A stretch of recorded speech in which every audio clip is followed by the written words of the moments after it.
Williams lets it fly, can't hit. Wilson the rebound, and this season has come up aces.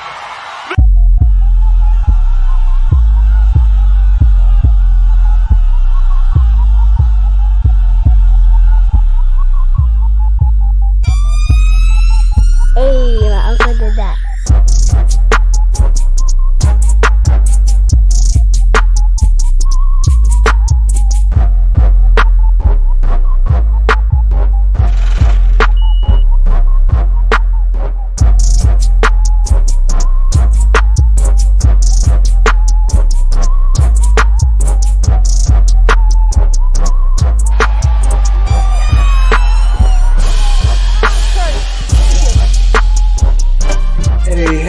Welcome to another episode of Anointed Radio Sports. I'm your host, Benzel_Washington, repping for all the 90s babies. Salute to all y'all.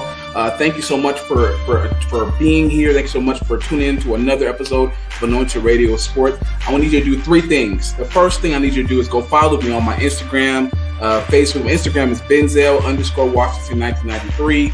Again, also you should go follow me on my Facebook page, which is Ben Johnson. I think I maybe should change that because there's so many Ben Johnsons that are in Facebook. So yeah, I might need to change that so you know. But I'm actually going to post a picture with this hat. So if you see a guy with a beard in this hat, you know it's me. Secondly, what I need you to go do, I need you to go follow Anointed Radio Sports on Instagram, on Facebook, on YouTube as well. Check out all of our content. We do post a few snippets here and there about the show, to getting to know who we are, getting to know kind of our sports takes. If you agree or if you don't agree, that is definitely go comment on that. Third thing I need you to do is I need you to go download Anointed Radio Sports. That's on your Google Play Store, your App Store for iPhone, and also your Roku. Go do that right now. I'll give you a second. Go ahead. Did you do it yet? All right. Well, look. You can do it after the show, but definitely go download Anointed Radio to see all of our content, of other podcast content as well. Also, Jaylon Calhoun, he's the orchestrator of Anointed Radio. It is faith-based, but however, this show is mostly dedicated to Las Vegas sports. So if you're in Las Vegas, heck, if you're not in Las Vegas, if you're just, looking for somewhere to kind of, argue with somebody or say a comment or see what Las Vegas got going on, definitely tune in to our show. Drop a comment, subscribe, like, all of that. We really do appreciate all the love. I mean, so many people have been commenting on our videos. And it's crazy because a lot of people have been disagreeing with Gerard's takes. And it's funny to me because I'll be sitting there like, yeah, you right. Gerard wrong. You right. And stuff like that. But definitely we love the engagement. Continue to really fantastic show for you. I got a guy in the backstage waiting. I first had met him at Aces game. We were both doing media. He was doing sports writing at the time. I think he still is for the Aces. And then, we just kind of connected from there. Brought him, kind of told him a little bit about the show, what we're trying to talk about. And he was like, yeah, let's do it. So I'm super excited. I want to introduce you guys to Mr. Terrell Emerson. How you doing, my guy? I appreciate you for having me. Good. I'm doing quite well, man. I'm doing quite well. Blessed, highly favored, man. I'm just trying to win some games. That's it. I want to see some dubs in the next coming days. Definitely, man. It's the women are looking good, and at this point. Everybody, it looks like they'll get what they wanted earlier in the offseason, right? So we'll see what happens. Go ahead, introduce yourself, tell you where they can find you first and foremost. Well, let's go ahead and talk about Twitter for a little bit, or I guess it's X now at this point. But they can find me at Sir_Chatterbox. Again, that is Sir_Chatterbox. So that's SI. Sorry about that. My Packers are on as well, so I'm over here trying to watch that as well. But my Twitter again is Sir_Chatterbox. That's SIR_CHATTERBOX. And again on Instagram, you guys can find me at _ASAPRelly. It's exactly the way that it sounds. RELLY. But yeah, man. I want to actually kind of just start you off a little bit of a rapid fire type of game. Just get the blood flowing. the energy up. And so this game is called You In or Out, right? And so what we do is I throw you a rapid fire question. You say whether you're in, whether you're out. You maybe give a little 2-second explanation into why you're in and why you're out. Okay. All right. You good? All right, for sure. So the first thing I want to throw at you is that Asia Wilson is actually the first player in WNBA history to go three straight games with 30 points or more. Do you think she gets her fourth against the Wings next game? I'm in. I'm all the way in. Asia has looked like a woman on a mission this entire playoff run, and this was prior to the MVP announcement. So, yeah, if I had to be in or out on her getting the fourth straight, I'm definitely all the way in. Okay, for sure. All right, so second one is this Sunday, the Chargers and the Raiders are in for a heated rivalry. Who passes for the most yards? Is it Jimmy G or is it Justin Herbert? I've got to go in on Justin Herbert. I don't really trust Brandon Staley as a coach. I guess for that matter, I'm not sure if I trust either coach. But I definitely trust Justin Herbert, I guess, as a true passer more than I do Jimmy Garoppolo. So you're in on Justin Herbert? I am. Okay, for sure. All right, so in or out. For the other series on the other bracket, for the East series, can Connecticut win both games at home against New York?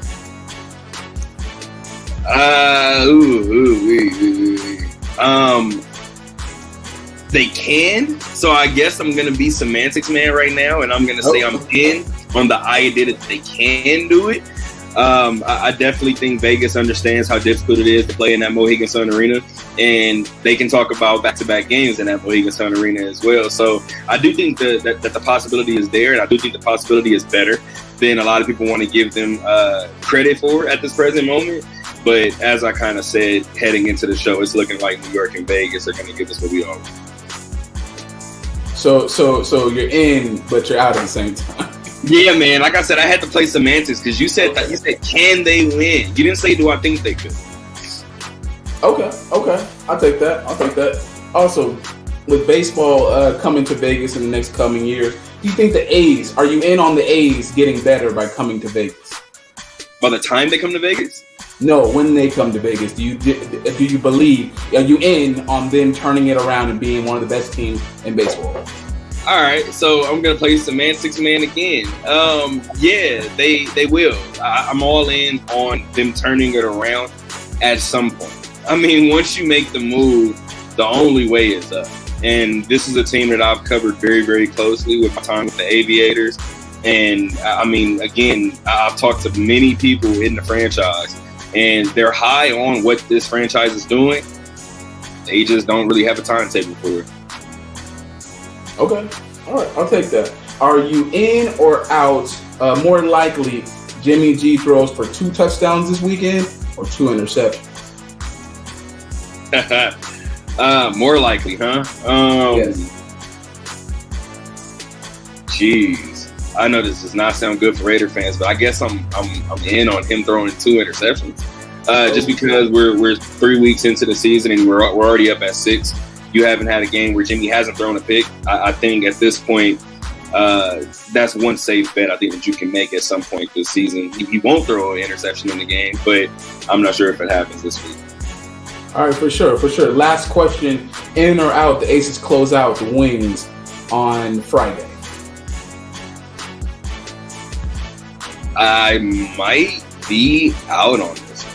I might be. The only reason why is because I don't think anybody who's watched either of these games, and this is more of a testament to the Aces, of course, but I don't think anybody can watch either 2 of these games here in Vegas and say that Dallas played a bad game either time. I think sometimes you're playing a team with this much firepower, you look up and that lead is 11. That lead is 13. I think constantly in both games, you watch Dallas fight, you watch Dallas trim that lead, you watch Dallas make Vegas sweat, you watch Dallas play well enough to not allow Vegas to go ahead and dump their bench into the lineup with 8 minutes to go in regulation. I mean, they're making them play all the way down to the wires. Okay. Well, that was your game of in and out. That actually going to lead us to our first topic of the day, and it's the Aces and Wings Game 3 preview. And as Terrell just explained that he thinks that the Wings are going to, he has a possibility that the Wings win on Friday. Just to throw you a few stats about last game. I mean, like you said, it was very how can I put it? The Aces started out, basically going to both games, basically cruising throughout the whole game. Maybe they might have a few lapses here and there, and the Dallas comes back, maybe cuts it to maybe 3-5, but nothing ever to overcome. I think they probably tied the game. I think one time last game. So that was the closest that they ever got to it. But going into the last game, I said that the Aces have to win the rebounding battle, right? And they surprised me, and then also they kind of disappointed me a little bit in that category. Offensive rebounds, not good. 21-8 for Dallas. Dallas owned the glass. I said that was the key to the game first. But what surprised me the most is actually defensive rebounds, 31-19. So that tells me is that we're very capable of controlling the boards when we want to. But I feel like Dallas's size on the offensive part of the ball might be a little bit too much, and I feel like that's the one thing that I feel like Coach Becky Hammond is gonna have to go ahead and turn around. What's your prediction for the game? What do you think is gonna happen? I will what you said. Dallas's size is a problem everywhere. It doesn't really matter which side of the ball it is. It's a problem everywhere. Right. What I predict, this is pretty interesting, but this is a game that, to be completely honest with you, I expect a lot of home cooking. And this is not to take anything away from the Aces by any means, but they've had moments this season where they've kind of alluded to wanting a better whistle. And I can call it the champion whistle. And they haven't. And this is a team that I've watched very, very closely this season. And they haven't necessarily gotten it every time they've gone out there on the floor. I will admit I smelled a little home cooking game one. In game two, maybe Dallas could argue it. And I say that to say Dallas is going to get those calls in game three. The same calls that Vegas was getting in games one and possibly two, Dallas is going to get probably all of game three. So I want people to anticipate that. I do think Dallas is going to be more physical. I do think Dallas is going to attempt to get to the free throw line more often. I mean, you look at that game, I think 5 minutes and 6 seconds into the game, Asia had 2 fouls already. Right. And credit to Becky Hammond and her coaching staff for leaving her in the game. She scored 10 points in that opening quarter. So it paid out. It paid off in the long run. But what happens if she picks up a third foul? Now you've lost your MVP for the first half. So, again, at this point, I really just wonder how much they're going to attack. And, again, this is a team that has their back against the wall. So I don't think I'm going to go out there and chuck 10 threes in the first quarter. I'm going to get downhill, and I'm going to see what happens. Yeah, to your point, if you look at the free throw battle, Aces went 22 of 25. So you're very much right. The whistle was definitely in favor. Whereas, and if you look in the Dallas, it was 8-13. So 13 fouls, 8 made free. I'm sorry, not 13. Excuse me. 8 made, 13 missed, but 13 altogether. And so, you know what? I think that's the part of it that I feel like will change when Dallas is going to be at home. To be honest with you, for me. Nothing in that Dallas and Aces game told me that I feel like Dallas is going to win the series. Now, will they maybe take a game? You know what? I feel like momentum is still on the Aces side. I think Aces know what they really want, and they're not going to play around. Look at Aces like around the season when it was a do or die moment. That is, they stepped up to it. Yes, of course, we had some mishaps with Dallas before. They're actually responsible for 2 of our 5 losses in the regular season. So they are a formidable opponent. But I just feel like the Aces, and you can kind of get this off of, when we were at the presser, that Becky actually told me she wasn't satisfied. She knows she knows that a finals appearance is coming, but she's not overlooking it. She knows that she's putting into her team attention to detail is the biggest thing. Don't get me wrong, Dallas does have the size, but however, they foul a lot. And what's the biggest thing in the playoffs is, can you hit your free throws? And if you're going to be in foul trouble, especially with your bigs, that's not going to be a good thing because Asia will eat you up. As you saw, Asia was just too fast for any of their bigs. I mean, if it wasn't a catch and shoot, it was a blow pass. It was a blow pass. It was a foul. And so, why would that be different? In terms of your question of what could stop that, like why wouldn't it happen again in Game 3? I have one big reason, and this is the reason I'm sticking to. Okay. They're in Dallas. That's one reason why it cannot happen, because those fouls cannot be called. I mean, and again, we've watched it in certain moments this season, and not just with the Aces. Right. I mean, this is a professional league that, I mean, it has human error with these referees, and sometimes you do play the crowd. Sometimes you do play the moment. And I believe, especially with those free throw numbers that you just talked about, the Aces shoot 22 of 25, the Wings shoot 8 of 13. I don't think Dallas is going to shoot there. I think they shoot 13 free throws in the first half. Wow. Like, I do think this team is going to be aggressive. I absolutely do. Now it's up to the Aces to defend without fouling. Now, going back to your point about the momentum is absolutely on the Aces side. I said it earlier. We may be in store for one of those historic runs, one of those runs that they might not lose a game into the finals. And at this point, that's what they've given us so far. Right. But this Dallas team, I don't know, man. This Dallas team definitely has it in them. If Dallas were to take Friday, I think Aces definitely cruise on that second game. I believe they only lost maybe 2 back-to-backs. One back-to-back in the whole season, and so I think that's going to play off in the playoffs again. Going to our next topic, I want to go ahead and bring up our next one for this Sunday. The rivalry continues, and that's the rivalry between the Raiders and the Los Angeles. It's crazy. I don't even like saying the Los Angeles Chargers. Like, it just don't. Las Vegas Raiders and Los Angeles Chargers. Like, I didn't grow up like that. Like, I was growing up on Oakland and San Diego, but I want to kind of transition over to the game. I think personally, this is going to be, how can I say this? I think Chargers get their first blowout win of the season.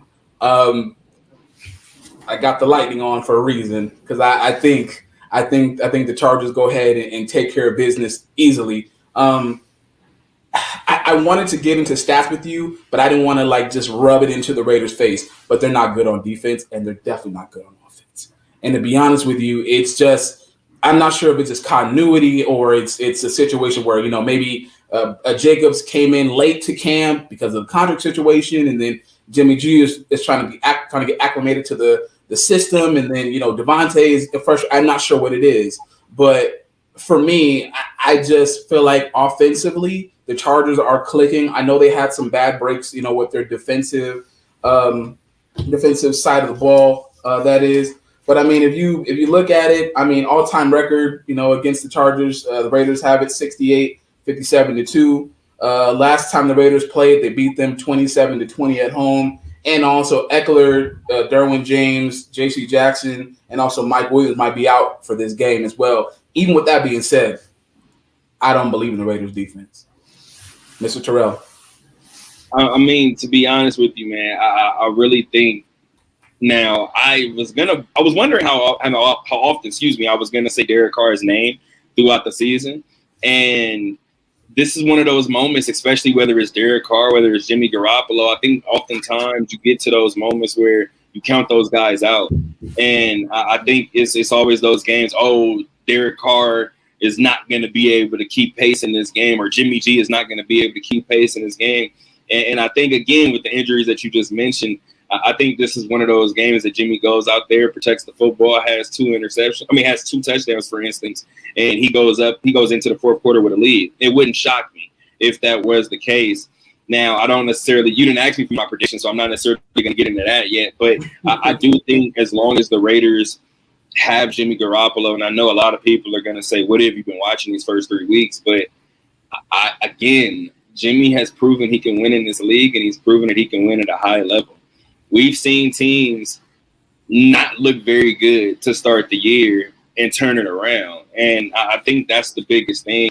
Mike Tomlin said it maybe a decade ago at this point. His team wasn't necessarily playing well going into the postseason, and I believe they lost Week 17, and they kind of backed their way into the postseason. And he told his guys in the locker room, "Hey, the Super Bowl champion has lost their last game." That's the way you got to look at it. So right now, the Raiders they have to look at it like a Week 4 game. You have a competent quarterback. I know you look at the turnovers, and let's be honest, if you take away the turnovers, maybe the Raiders are 2-1. Everything, but the running game is very important. Especially to a quarterback that's considered a game manager. I mean, you look at, historically, Alex Smith. Why was Alex Smith so successful? Because he had a running game. Even Jimmy G in the 49ers. Why was he successful? Because he had a running game.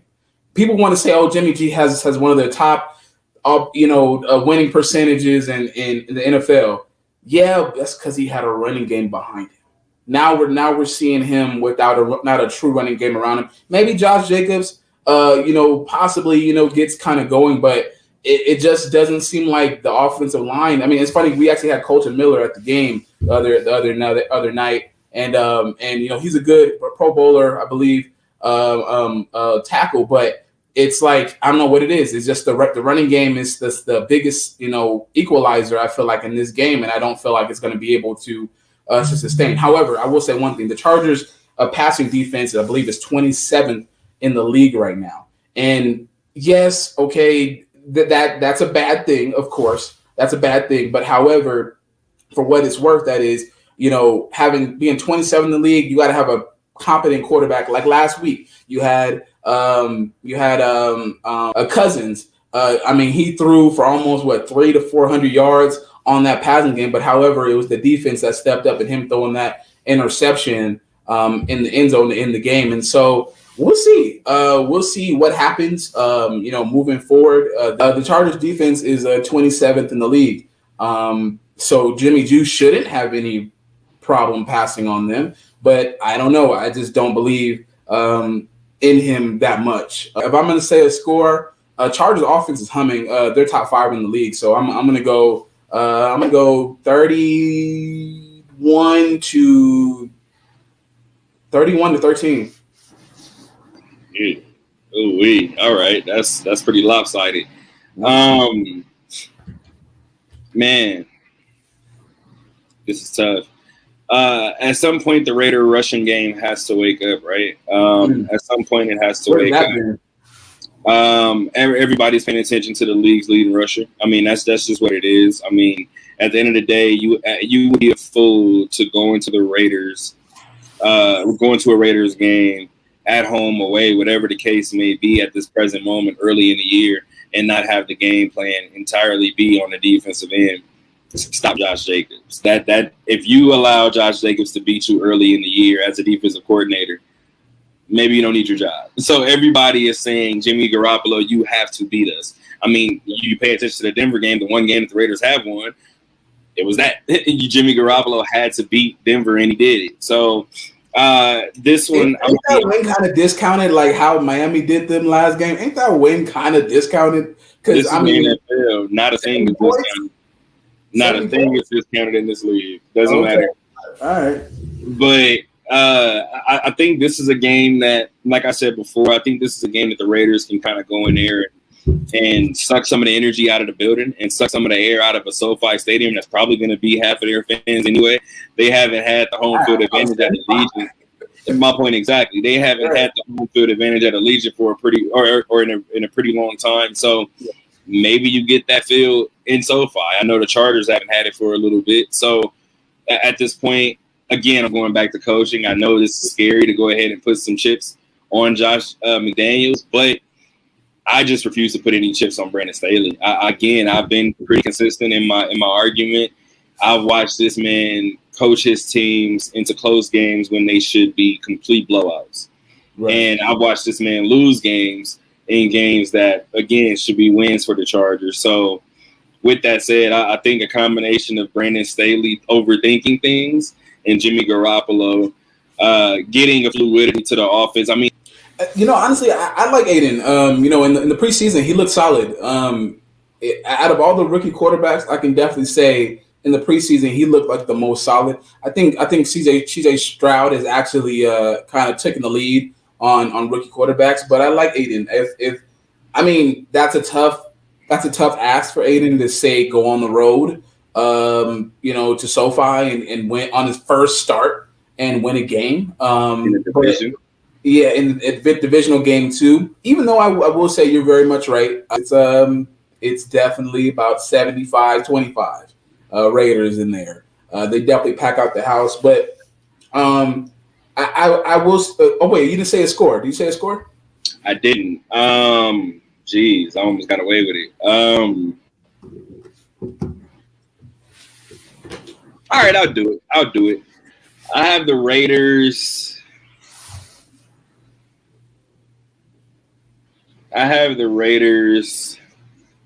You can't even say it. That's funny. I can't. 28-24. Raiders putting up 28 points. I mean, I think it's possible. I mean, at this point, like I said before, I do think Devontae Adams is going to kind of have a historic start to this season, and I think it may be kind of overlooked because and understated because this team is probably not going to win very many games. So you kind of talked about it right now. If Chargers did win this game, I'm reluctantly picking the Raiders, but if the Chargers win it, it wouldn't shock me. I do expect Devontae Adams to have a big game, and I think at this point, this is what I've said all offseason. This is not the Raider group that was promised to Devontae Adams. No. My hot take coming into this season was Devontae is going to ask for a trade before the season is up. Yeah, I can see that. I could definitely see that. And then on top of that, Josh Jacobs is kind of already on the ice as well. So this could be dark times ahead. But we're going to move over to our last subject of the night. We have to talk about this. It's funny because like this is the first time he saw this, and so I knew this is going to be his reaction to this. Was Asia snubbed? And just to give you a little bit of extracurricular on this, Stewie won the most valuable player of the year, also the player of the year award as well, AP. And then also, if you look at the votes, Stewie won with 446. Alicia Thomas, won 430. Won second with 439, and then somehow Asia got third with 433. To give you guys a little bit of backstory, Alicia Thomas actually had the most first place votes. She had 23 to Stewie's 20, and then Asia somehow got 17 of those first place votes. Asia failing to win back-to-back MVPs. This would have been her third MVP overall. I get it. It's a regular season award, so you can't really put postseason into it as well. But I just want to let you have the floor and you tell us your thoughts of this MVP race. What you think about it? I'll say this. I'll say where do I start? The league. I've said for a long time they were missing out on a golden marketing opportunity, and I'm not sure if somebody else used the analogy, but they use like a magic bird type analogy with Asia and Stewie, just in terms of marketability. Now, of course, again, is the WNBA exactly where the NBA is, even was at that time? No. However, it's somewhere, and I think that there's definitely a missed opportunity with not having commercials with those two, with not having Asia shoe out, for instance, right now, because these resumes are starting to stack up and they're starting to look very, very similar. So I think at the end of the day, it's a media voted on award. I think because of that, there's only so much people can kind of take away from that. Do I think people wanted to see Asia win back-to-back MVPs? It appears not when you realize that she ended up in third. I do think Alyssa Thomas, Alyssa hasn't been talked about enough in this particular award. I did have Asia as my MVP. I had Alyssa second. I think at the end of the day, early in the season, you saw we kind of go on a scoring tear that I even said before, this team is not going to win if Stewie has to score 45 points.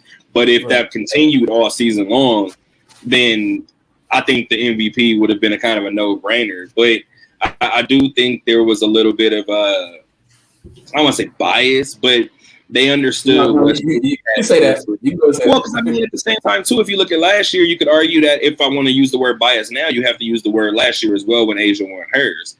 And I think at the same time, you look at the year that Stewie had, and it was a lot of firsts for New York. And I think that means a lot. I think that carries a lot of weight. And I think that when you view the award as the most valuable player, I could see a lot of people saying, well, if she did not come to the New York Liberty, where would they be? I get it. I do understand it. I'm appreciative that Alyssa Thomas got more first place votes, got the most first place votes, because I do think that kind of is a testament to her year. Right. And again, like I said before, I had Asia as my MVP. I think that was pretty undeniable, only because you have the best offensive team in history. You have the best defensive team. I feel like I'm going to rebut everything or not even rebut, but I'm going to kind of recompute everything that Becky Hammond has said the last 2 weeks. But this team has literally pumped out and produced the best offense in history, the best defense in history, and Asia is at the front and center of both of them. So I do think this is the reason why, similar to what people say about boxing when kind of robberies happen, this is why a lot of people don't want to watch the league. But I do think the conversation, the disagreements, the Monday morning quarterback, and I do think it's important for this league because it's only going to help the league grow. And as I said before, if Asia goes out and picks up a back-to-back championship right now, she matches Stewie with 2 championships while Stewie just matched her with 2 MVPs. I don't know what's better for the league than that. Yeah, you brought up a really good point about the Magic and Bird thing, right?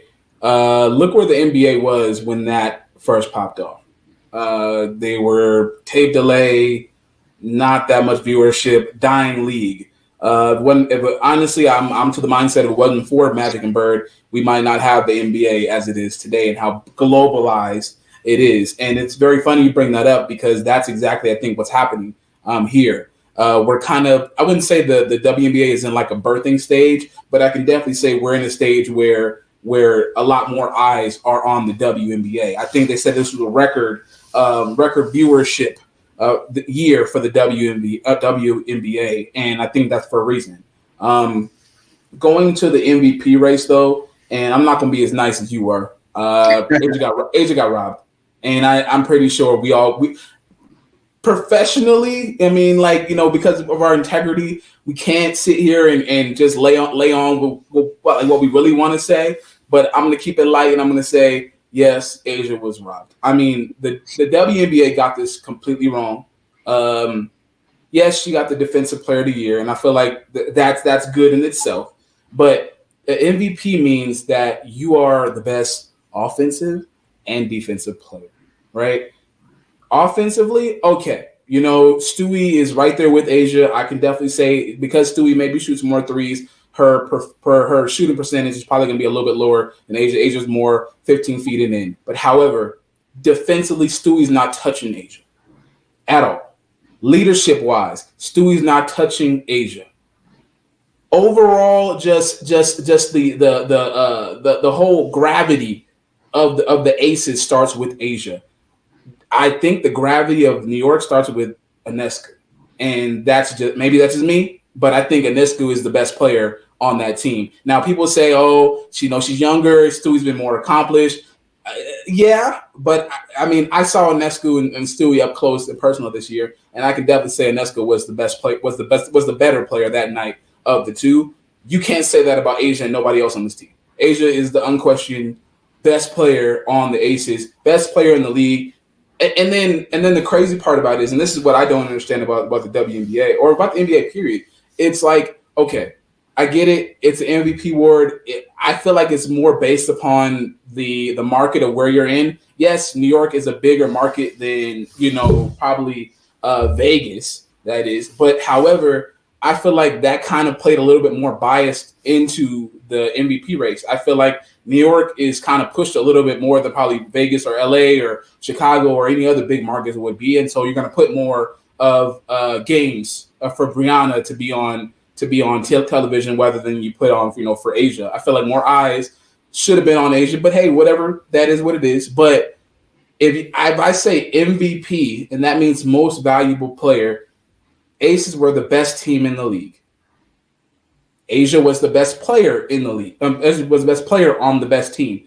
That's the MVP. Without Asia, I feel like the Aces still get to the playoffs at least, but Asia is that catalyst that takes them to a whole nother level and it makes them dominant. Makes them the fact that they have the most wins ever in WNBA history for a season. There's a reason for that. And for me, hats off to Brianna, Brianna Stewart, Stewie, salute to you. But for me, I just feel like personally, Asia was snubbed. I mean, at the end of the day, there's a couple things I guess I want to just push back on just because I can't let you get away with that. I was surprised to see you say kudos to Stewie because, I mean, again, like I said before, I think you would have been I don't think you necessarily could have made a wrong choice. Now, obviously, you're going to have your arguments either way. Now, I think the thing that's so interesting that I have to kind of push back on, you kind of mentioned earlier, I agree with your second assessment of what the MVP is, because the MVP is just that. The MVP, not even. The MVP isn't always the best player on the best team. I mean, we've kind of seen that before. But I think if you look back to what you said originally about MVP, about being the best on both sides of the ball, I'm a league hop for a quick second, but I'm going to look at the NBA. I don't think anybody would argue that Steve Nash was the best defensive player when he won either of his MVP awards, and he won them in back-to-back years. So I don't think that very true, which is why you would argue he won it because he was the best player on the best team. So that's one thing that I would kind of argue. And then if you go back to what you said as well about the team being Sabrina's, it's just not. And I think what it is it can be handed to her, and possibly I guess it would be rehanded to her at this point. But when you look at last season, Stewie wasn't there, and New York wasn't this. Now, while I'm making this argument, I do think it's unfair to her because she's young. Right. But Stewie's there to teach Sabrina how to win. Don't get it twisted. Right. Because of that, it's similar to what LeBron did with AD. I know they came at the same, or similar to the same time. Right. Wasn't necessarily like AD was there first, but he kind of let it be known, and this is kind of a similar situation. This is mine. The goal is for me to run this team until I trust you enough to where this is yours. Okay. This is essentially what it is. So Brianna Stewart, again, yes, I go back to what you kind of said before in terms of leadership point. I thought that was a very interesting point that you made compared to Asia, because Stewie did have Sue Bird. She didn't necessarily have to lead in those moments. She could have kind of played the background and even kind of took the backseat role in those moments. One could also argue that Asia doesn't close games. You're on the floor, but they don't go to you in those moments. Even going back to last year, they went to Jackie. Every other time, people expect it to be Chelsea. So I think you can make an argument for everybody. And I think just, again, if we're going with the argument of what a most valuable player is, Connecticut lost an MVP. Connecticut lost a head coach. Connecticut, I believe, has 5 to 6 new pieces. Yeah. Alyssa Thomas, I mean, by that definition, is the MVP. This is why I love the WNBA as it is and how it's going to grow, because I feel like these conversations bring more light to these players into this league. Hey, don't take nothing away from Stewie or from Asia or from Alyssa. This type of conversation is actually good for the league in totality. And so I'm pushing for the league. At the end of the day, that's what I'm pushing for. Yes, individual stats and individual accolades is great. Don't get me wrong. As a fellow Las Vedian or whatever they call it, Las Vegas and whatever they call it. I guess I have a little bit of bias on because I have seen her up close and personal for this year, whereas in studio I haven't. So I can definitely see that part. But all in all, I mean, I love the engagement. I want, more eyes to be on WNBA. I want more stars coming out. Terrell, thank you so much, buddy. Thank you so much for your time. Thank you for being on Anointed Radio Sports. I really do appreciate you. Tell them where they can find you one last time, sir. I appreciate you once again for having me. Thank you guys again to the audience. Thank you guys for lending me your ears. If you guys want to find me on Twitter, on X, whatever you guys call it at this point, you guys can find me at Sir_Chatterbox. Once again, you guys can find me on Twitter at Sir_Chatterbox, excuse me. And then again on Instagram, you guys can find me at _ASAPRelly. Once again, my Instagram is at _ASAPRelly. It is spelled exactly the way that it sounds, RELLY. I appreciate you guys once again for having me. All right, for sure. And also go ahead and go to our YouTube page, Anointed Radio Sports. Also our Facebook and our Instagram as well. Definitely follow us on those platforms as well. Go ahead and download the Anointed Radio app as well. We have a lot more things in store for you. I was just talking to the orchestrator, Jalen Calhoun, about some things that we're doing moving forward. So you're going to see this actually pushed on a bigger platform. And I can't announce it as of yet, but we have a bigger platform. I'm not going to tell you who the platform is, but it's going to be huge. And so I'm very excited. Terrell, thank you so much for coming on the show tonight, brother. I really appreciate you. I'll see you next game. I believe that's going to be, if there is next game here. All right. If not, it might be in the finals. Who knows? But I really do appreciate you. Thank you so much. And y'all have a good night. Peace.